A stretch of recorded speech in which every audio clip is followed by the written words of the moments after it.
Et salut à tous les amis, c'est CryptoPartage, c'est un plaisir de vous retrouver pour la vidéo d'analyse du 17 février 2021. J'espère que vous allez bien. On a Bitcoin qui, ça y est, officialise son départ et sa cassure des 50 000 $, en tout cas pour moi, parce qu'il vient de clôturer au-dessus à 51 000 et quelques en H4 notamment. Après, il faut attendre du coup la clôture daily qui donnera une confirmation de plus dans ce sens-là. Du côté des altcoins, et notamment de l'Ether, on stabilise toujours à 1800 $. Pour les plus petites alts, par contre, c'est du rouge pour la grande majorité. Depuis 2-3 semaines, on profite bien. Il faut forcément un moment ou un autre que le marché corrige, prenne ses bénéfices. Donc c'est ce qui est en train de se passer avec un Tezos qui est sous les 5 $, ADA 85 centimes, Link 31, AAV 430 $. Et on a quand même des belles performances, notamment le jeton de crypto.com. Et je suis pas mécontent de celui-là, puisque je voulais partager dimanche dans mon top 3 des cryptos qui pouvaient exploser à court terme. Et regardez, là le chart ne nous a pas trompé, puisque il est pas en train d'exploser, mais il est dans le vert en tout cas. On a aussi Litecoin à 220 $. Juste avant de passer aux news, comme d'habitude, un petit like, un petit commentaire et un petit abonnement. C'est le meilleur moyen de soutenir le travail que j'effectue tous les jours, quotidiennement, une vidéo d'analyse du marché crypto.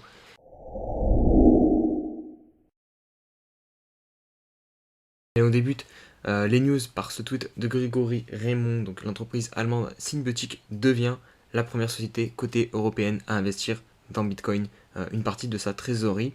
Le montant n'a pas été communiqué, mais par contre la raison l'a été. Regardez, c'est ici en gras. Donc c'est une crainte des politiques monétaires.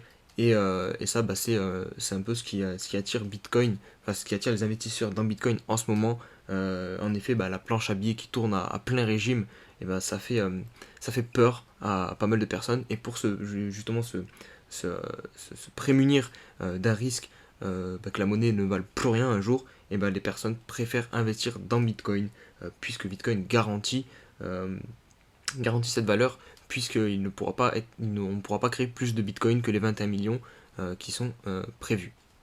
Le graphique de l'or contre le Bitcoin qui ne fait que chuter, donc le Bitcoin prend de la valeur contre l'or de plus en plus. Donc clairement ça montre que le Bitcoin est en train d'être considéré comme une meilleure réserve de valeur que l'or classique, et c'est pas pour rien que du coup on appelle le Bitcoin l'or digital. Allez, on va conclure avec un petit peu de psychologie de marché, parce que j'adore ça et je trouve ça vraiment très intéressant. Dites-moi aussi en commentaire si vous aussi ça vous passionne, d'autant plus que dans le marché crypto-monnaie, qui est extrêmement volatile, et les émotions sont réellement décuplées. Donc vraiment, je trouve que c'est un sujet qui a sa place, et le comprendre, c'est très important. Là, c'est un classique, hein. Quand cette image, quand Bitcoin coûtait 5K, il n'y avait personne pour en acheter, ou du moins pas les mêmes personnes qui sont en train de rentrer actuellement. La plupart des personnes qui ont acheté à 5K, elles ont acheté parce qu'elles comprennent Bitcoin, parce qu'elles se sont intéressées à la technologie. Elles ont vu plus loin que juste l'aspect spéculatif. En tout cas, je l'espère et je le pense. Mais toutes les personnes qui rentrent actuellement à 50K, pour moi, elles ne voient que le côté gain. Parce comment elles ont été attirées par Bitcoin 50K? Juste parce qu'à la télé, on a dit ouais, Bitcoin a fait x10 en 2 mois. Et du coup, oh, incroyable, voilà, je vais me faire plein d'argent. Et du coup, ces personnes-là ne s'intéressent même pas à la technologie qu'il y a derrière. Ils rentrent, ils viennent juste pour faire leur billet, pour gagner de l'argent. Et ça, c'est pas des mains fortes, parce que dans le marché, il y a les mains fortes et les mains faibles. Et les mains fortes, c'est ceux qui croient réellement au projet, pour moi, ceux qui sont investis dedans et qui ont un plan bien défini. Les mains faibles, c'est les personnes qui viennent juste pour gagner de l'argent rapidement. Et toutes les personnes qui sont en train d'acheter actuellement à 50K, c'est quasiment toutes des personnes comme ça qui vont venir juste pour faire un billet et qui à la fin, je suis désolé de le dire, mais vont perdre tout leur argent. La plupart, 90% des personnes ne gagneront pas de l'argent sur Bitcoin, puisqu'ils n'auront pas de plan, et ils viendront juste pour gratter un billet, mais ils vont se faire éjecter par le marché tout simplement.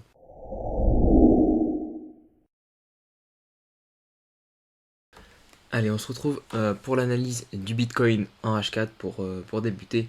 Donc pour constater qu'on a eu droit à un nouvel ATH hier soir, donc 51 600 $. Donc voilà, c'est parfait, on casse du coup cette figure à la hausse, le biseau ascendant. Je vous avais dit que que c'était une figure qui est en théorie qui se casse à la baisse, mais depuis le début de ce bull run, en fait, Bitcoin a cassé énormément de cette figure-là à la hausse. Donc voilà, il fallait se méfier, on casse encore une fois à la hausse, et vous voyez, c'est vraiment parfait, on a clôturé au-dessus de l'oblique, et derrière, on est venu faire un pullback. Donc maintenant, on n'a plus grand-chose sur notre tête, mis à part cette dernière oblique là du canal ascendant, pour moi, qu'on a ici. Donc voilà, peut-être qu'on va venir se taper la tête contre cette oblique, mais pour l'instant, vous voyez qu'on a quand même pas mal de marge, hein. Si on montait en ligne droite, on pourrait monter jusqu'à 55 000 $ quasiment. Donc on a pas mal de marge. Et puis même au niveau du RSI, du coup l'oblique a été cassé par le haut, pareil. Donc on peut potentiellement repartir en surachat au niveau du RSI. Le MACD pareil, il est cross bullish. Donc à court terme, je suis haussier sur Bitcoin. Allez, on poursuit avec l'Ether. Je vais essayer d'être très rapide sur l'Ether parce qu'on ne fait pas grand chose depuis un petit moment sur Ethereum. Depuis le 8 février 2021, en fait, on est dans un range tout simplement compris entre 1660 $ et 1850 $. On n'arrive pas à casser ce plafond, à aller plus haut sur l'Ether. Et du coup, hier, pour ceux qui me suivent sur Twitter, d'ailleurs, n'hésitez pas pour les nouveaux à me suivre sur Twitter, je suis très actif. J'ai partagé un tweet où on voyait Bitcoin fracasser tous les murs, 20 000, 30 000, 40 000, 50 000, hyper rapidement dès qu'il a cassé son ATH. Et Ethereum, lui, depuis qu'il a cassé son ATH à 1400 et quelques, et ça monte vraiment très doucement. On a du mal, il n'y a pas de vraie explosion sur l'Ethereum. Après, il vaut mieux ça que corriger ou de pas du tout monter, mais c'est vrai que c'est pas la même explosion qu'on a connue sur Bitcoin qu'est en train de nous faire Ethereum depuis qu'il a cassé son ATH. Donc voilà, vraiment ce qu'il faut surveiller, c'est une cassure soit par le haut ou soit par le bas de ces deux niveaux. Allez, on poursuit avec le jeton de Binance, le BNB, qui lui a très bien explosé ces derniers jours. Attendez, je vais vous mettre rapidement la hausse qu'il a fait. Si on prend depuis le 6 février 2021, il nous a fait au plus haut 140% de hausse, donc voilà, il est très bien monté. Donc voilà, c'est normal que ça stoppe un petit peu, qu'il y ait une prise de profit, que le marché respire, et c'est clairement ce qu'on est en train de faire. Là, c'est une figure qui va dans ce sens, un triangle de compression, très net, on le voit, ça compresse à l'intérieur et ça va sortir d'un côté, donc soit par le haut, soit par le bas. Donc voilà, c'est ce qu'il va falloir surveiller les prochains jours sur le BNB.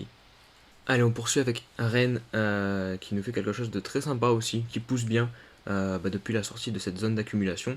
Et ça, je vous en ai parlé tout au long de ces derniers mois sur la chaîne. Vraiment, à chaque fois, je vous ai dit que ici c'était très pertinent de rentrer. Là, du coup, dès qu'on a fait notre pullback, on est parti très haut, on est venu chercher la TH, on l'a cassé et on est revenu faire un pullback parfait sur cette ancienne ATH. Donc vraiment graphiquement c'est très propre ce que nous fait Rennes. Il monte pas trop fort d'un coup, il corrige bien à chaque fois. Et là pareil, regardez sur cette montée, on pousse et derrière on corrige un petit peu, on pousse, on corrige un petit peu, on pousse et on recorrige. Donc ça c'est très propre. Et là pour l'instant on voit qu'on arrive parfaitement à garder cette trend au niveau des clôtures. À chaque fois vous voyez on clôture au-dessus de cette trend. Donc pour l'instant c'est très aussi en daily le Rennes. On n'est même pas en surachat en plus. Donc au niveau du daily, on peut encore pousser. Après, si on se met en weekly, ça se corse un petit peu, puisque là, on est quand même sur 1, 2, 3, 4, 5, 6, 7, 8, 9 semaines de hausse non-stop. Donc il va falloir, à mon avis, faire une petite pause. Regardez, au niveau du RSI, on arrive aussi sur un niveau de prix très très haut. On est quasiment au plus haut que Rennes n'a jamais atteint sur son RSI, donc 85. Donc voilà, il va falloir se méfier qu'on ne corrige pas 1 ou 2 semaines. Mais voilà, tant que le bull run n'est pas fini, je ne pense pas qu'on ait trouvé notre top sur cet actif, en tout cas à 1,12 $, pardon. Donc il y a encore de la marge, mais à court terme, il faut, je pense, du moins en échelle weekly, se méfier un petit peu. Allez, on poursuit avec ZRX qui nous a fait un très beau pump le 5 février. Regardez, une énorme bougie, il est venu chercher les 2 $. Alors qu'il ne coûtait que 60 centimes à peu près. Et ça, c'est encore grâce à une belle zone d'accumulation qu'on a cassé à la hausse. On est venu s'appuyer dessus et derrière on est parti comme une fusée. Maintenant, je sais qu'il y a des personnes qui veulent rentrer quand les tokens explosent. Est-ce que là c'est le moment de se positionner sur ZRX? Je dirais à court terme oui, puisque regardez, on est sur un support. Pour moi, on n'a pas. Regardez, on est toujours en tendance haussière en daily. On a juste corrigé un petit peu, on a fait notre première vague correctrice. Derrière, on est remonté, on est revenu chercher un plus haut que l'ancien. Donc c'est parfait, on continue une tendance haussière en daily, donc ça peut être intéressant de payer la tendance sur un support, puisque là on se rend compte qu'on commence à former un canal haussier. Vous pouvez le constater ici avec les clôtures ici et les clôtures ici. Donc là on est théoriquement sur un support, donc ça peut être intéressant de le payer, de tenter le coup. Après il faut avoir conscience que voilà, on a fait un énorme pourcentage sur ZRX dernièrement, donc le cours peut chuter plus profondément. Si on met rapidement un petit Fibonacci, hop, on voit qu'on est au niveau des 0,38, on est venu chercher les 0,38, donc c'est possible qu'on reparte déjà. Les 0,38 c'est le premier palier à venir chercher sur une correction, et derrière on peut clairement repartir, donc c'est possible, c'est un coup à tenter, à vous de voir si vous voulez le tenter du coup derrière. On poursuit avec le CRV qui m'a été beaucoup demandé aussi en commentaire, donc je vous le fais. D'ailleurs n'hésitez pas si vous voulez que j'analyse un de vos tokens à le dire en commentaire. De toute façon plus je le vois, plus j'ai de chances de le faire dans les prochaines vidéos. Donc voilà, là pareil on a une grosse zone d'accumulation. On suivait cette trend très parfaitement, hein, vraiment on l'épousait, regardez, hop on montait tranquillement.